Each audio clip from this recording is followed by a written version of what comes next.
हमने जो ये इलीगल फॉरेनर्स के अगेंस्ट हमारा विजिलेंस है, जो उसको लेकर हमारा अलर्टनेस है, उसको हमने अभी काफ़ी इंटेंसिफाई किया है। हमने एक स्पेशल ड्राइव चलाया है ताकि हम इस डेटा को यूज़ करके हमारे एफर्ट्स को टारगेट कर सकें। एक कैटेगरी ऑफ फॉरेन नेशनल्स हैं जो इंडिया में एंट्री ही इलीगल तरीके से कर रहे हैं। जिन राज्यों का बांग्लादेश से सीमा लगता है और अभी तक प्राइमा फेसी ज़्यादातर वेस्ट बंगाल के थ्रू इलीगली इंडिया में एंटर करके फिर आते हैं। हमने जो ये इलीगल फॉरेनर्स के अगेंस्ट हमारा विजिलेंस है, जो उसको लेकर हमारा अलर्टनेस है, उसको हमने अभी काफ़ी इंटेंसिफाई किया है। और अगर हम इस साल का फिगर और जो लास्ट ईयर का था उसको मिलाएं तो टोटल 14 फॉरेन नेशनल्स को हमने डिपोर्टेशन के लिए भेजा है। हमने एक 2 pronged स्ट्रेटजी एक यूज़ किया है इसमें। एक हमारे जो टीम्स हैं वो ऑन ग्राउंड वेरिफिकेशन करते रहते हैं based on manual information, based on technical information. उसके अलावा जो हमें अच्छा रिजल्ट मिल रहा है वो यूज़ ऑफ डेटाबेसेस के थ्रू है।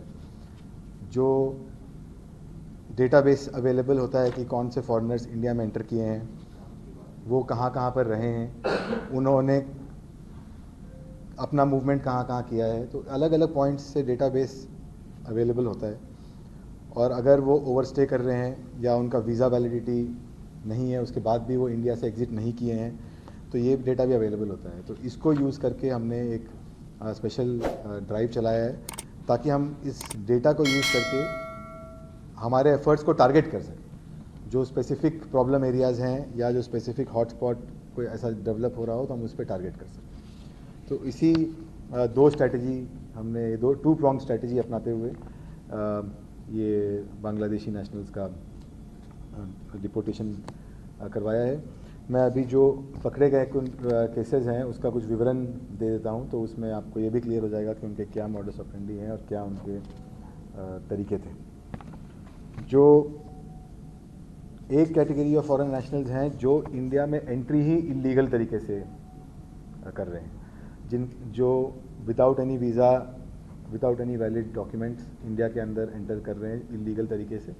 जो ख़ास करके अगर हम बांग्लादेश की बात करें तो जिन राज्यों का बांग्लादेश से सीमा लगता है और अभी तक प्राइमा फेसी ज़्यादातर वेस्ट बंगाल के थ्रू इलीगली इंडिया में एंटर करके फिर आते हैं।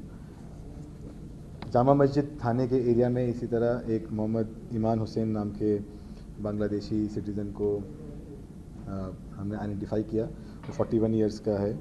वो इंडिया में इलीगली एंटर किया था एक एजेंट के थ्रू, और पूछताछ में बताया कि 13,000 रुपये एक एजेंट को दिया था बांग्लादेश में, और फिर वो वहाँ से बॉर्डर क्रॉस करके और फिर ट्रेन पकड़कर दिल्ली आना हुआ। और पूछताछ में सामने आया कि वो काम के लिए ढूंढ रहा था यहाँ पे, और उस सिलसिले में जो जामा मस्जिद एरिया में जहाँ पे कि काफ़ी सारे लोग वहाँ पे रैन बसेरा वगैरह में भी रहते हैं, और उस तरह से जब वहाँ पे रह रहा था तो हमें ड्यूरिंग द वेरिफिकेशन ड्राइव हमें ये पता चला, और फिर हमने वेरीफाई किया, आइडेंटिटी एस्टैब्लिश किया, बांग्लादेश का एग्जैक्ट एड्रेस एस्टैब्लिश किया, और फिर हमने FRRO को प्रोड्यूस किया जिन्होंने उसको डिटेंशन सेंटर भेज दिया डिपोर्टेशन के लिए। दूसरा केस है एक मोहम्मद शर्मीन परवेज़, 43 ईयर ओल्ड, जो बांग्लादेश का ही रेसिडेंट है। इसने इंडिया में एंट्री वैलिड तरीके से किया था वीज़ा लेकर, बट वो वीज़ा अक्टूबर महीने में ही एक्सपायर हो चुका, और वीज़ा एक्सपायर होने के बाद भी इंडिया में ओवरस्टे कर रहा था। तो इस इंडिविजुअल को जब हमने डिटेन किया तो पता चला कि उसका बेसिक इंटेंट यहाँ पे कुछ जॉब करना, एम्प्लॉयमेंट करना, कुछ इंडियन आइडेंटिटी क्रिएट करके फिर यहाँ से कोई थर्ड कंट्री, मोस्टली जो टारगेट करते हैं कि यूरोपियन कंट्री कहीं पर जाना, ये है, और इसके लिए वो एजेंट्स के संपर्क में आते हैं।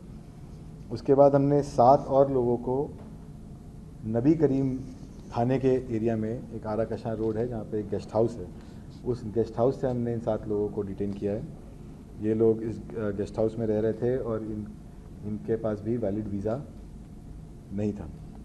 इन सब के आइडेंटिटी एस्टैब्लिश करके FRRO में प्रोड्यूस किया गया है, और FRRO ने इनको डिटेंशन सेंटर में भेजा है। They were also in touch with an agent to create certain documents, Indian documents, और इसीलिए वो अपना वीज़ा एक्सपायर होने के बावजूद भी यहाँ यहीं पे रुके हुए थे, उनका वापस जाने का कोई इंटेंशन नहीं था।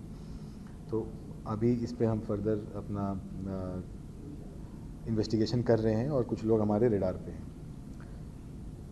इसके अलावा जैसे मैंने बताया 2024 में भी 5 विदेशी नागरिक हमने डिपोर्टेशन के लिए भेजा था, जिसमें 4 बांग्लादेशी थे और 1 ईरानियन नेशनल था।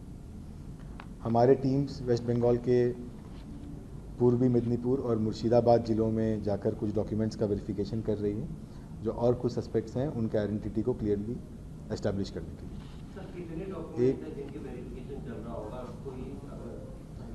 करीब 31 पर्सन्स के डॉक्यूमेंट्स हैं जिनका वेरिफिकेशन अभी चल रहा है, और एक हमने एफआईआर भी रजिस्टर किया है पीएस कमला मार्केट में। एक पर्टिकुलर इंडिविजुअल, एक लेडी का जब हमने डॉक्यूमेंट्स लिया तो एक बर्थ सर्टिफिकेट हमें प्रोड्यूस किया गया। वो बर्थ सर्टिफिकेट 1 मई 2024 का बना हुआ है और उस लेडी का बर्थ 1974 का है, और उसमें place of birth Nanakpura Delhi का दिखाया गया है। बट पूछताछ में पता चला कि ये चीज़ गलत है और वो लेडी का बर्थ यहाँ नानकपुरा में नहीं हुआ है। वो लेडी ने इस बात को खुद भी एक्सेप्ट किया। तो हमने इसमें केस रजिस्टर किया है और अभी हमने इसमें एमसीडी से डिटेल्स मांगा है कि किस डॉक्यूमेंट्स के आधार पर ये बर्थ सर्टिफिकेट बनाया गया था।